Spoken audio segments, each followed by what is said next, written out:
So, horror comedies. For the film art reference book Graven Images, Stephen King had this to say: comedies and supernatural melodramas, the Laugh Riot and the Spook Fest, are the only two genres that have never gone into eclipse in the American cinema.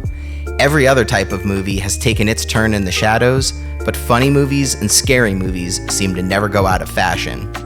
By the time King wrote that in 1992, there was already a practice of merging the two genres together.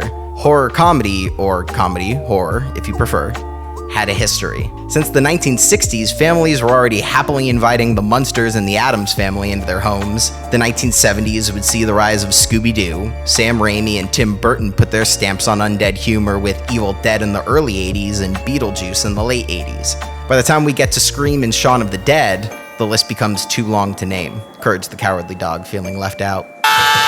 It even continues into the current year, with Abigail and Lisa Frankenstein, just to name a couple. Even movies like In a Violent Nature and Cuckoo probably have a little more humor than they should have any business having. That's a fucking weird way to put it! So, what is it that makes horror and comedy go so well together? Why are they not just successful genres in their own right, but so potent when you mix them together? Stephen King puts his finger directly on the answer. Comedies and horror pictures, he says, in their bright simplicities and nightmarish juxtapositions, are most like the dreams that slip through our sleep as half-glimpsed shapes. And perhaps, in the end, they really are the same thing. Because isn't our laughter more often than not a defense against some painful indignity or almost unbearable embarrassment? Is it perhaps horror when it happens to us, and only comedy when it happens to somebody else? To see just how right he was, we of course now have to talk about Charles Darwin. Horror and comedy is a duality that plays on the fundamental biology of our emotions. Since the literal days of Darwin and his expression of the emotions in man and animals, we've understood that emotions play a deep role in humanity's evolutionary progress, helping to spread social information and enforce positive or negative behaviors. For example, in current biology, researcher Ralph Adolphs identifies the instinctual fear response as causing particular patterns of adaptive behaviors to avoid or cope with threats in the environment. In short, being scared is a useful emotion because it allows us to identify unsafe situations and compels us to resolve them.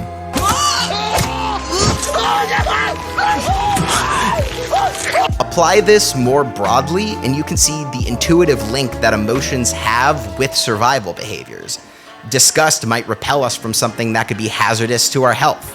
Happy feelings encourage us to replicate certain behaviors and develop social bonds. More on that later. Before we had the luxury of thinking for ourselves and developing language, we had to rely on emotion and instinct to guide us. Horror, to a large extent, is a gaming of this evolutionary system.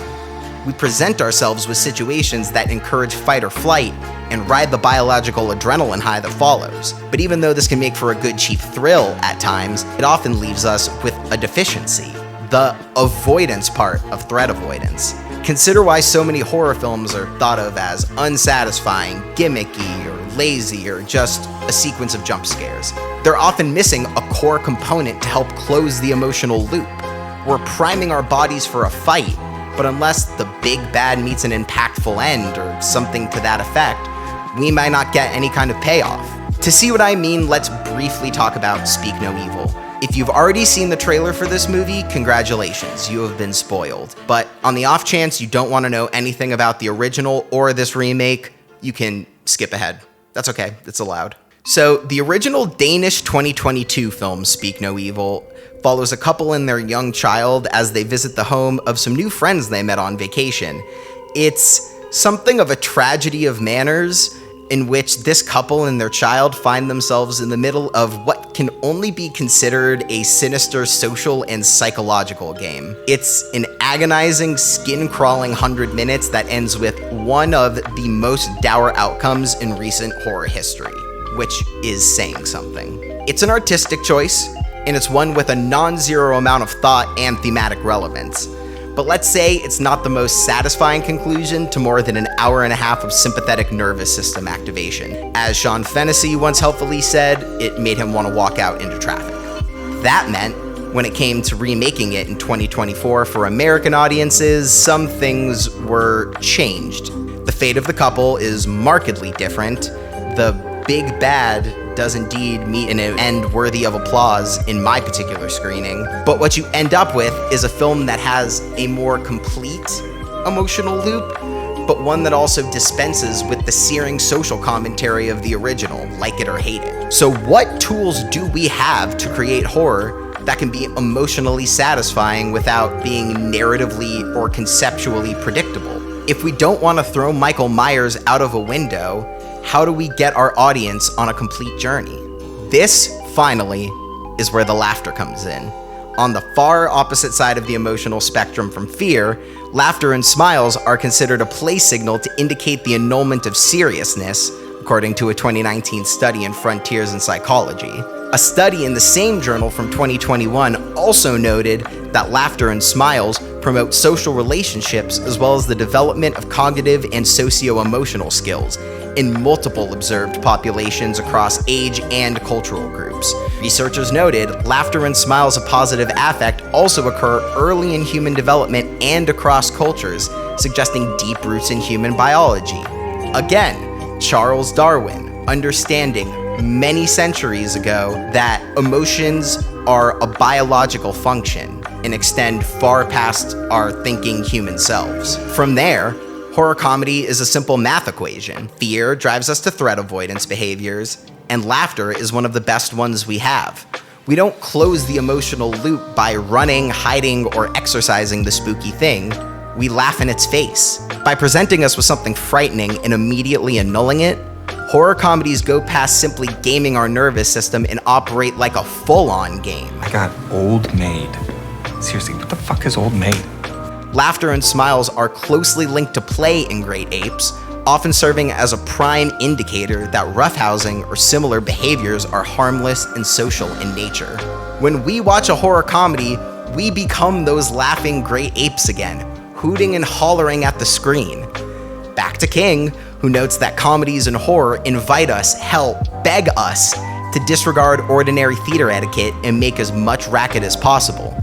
The experience of viewing itself is a separate arc from the actual film world, giving horror comedy that amusement park feeling. We're on a thrill ride, but we're buckled in.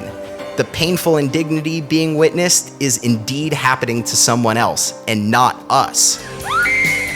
Why this all actually matters, though, is that the communal experience can be enriching for the psyche and help us confront normally uncomfortable or taboo subjects with the safety net of group play. An incredible study by the Journal of Personality and Individual Differences found during the coronavirus pandemic, fans of horror films exhibited greater resilience during the pandemic, and that fans of prepper genres, such as alien invasion, apocalyptic, and zombie films, exhibited both greater resilience and preparedness. They also found that the trait of morbid curiosity was associated with positive resilience and interest in pandemic films during the pandemic.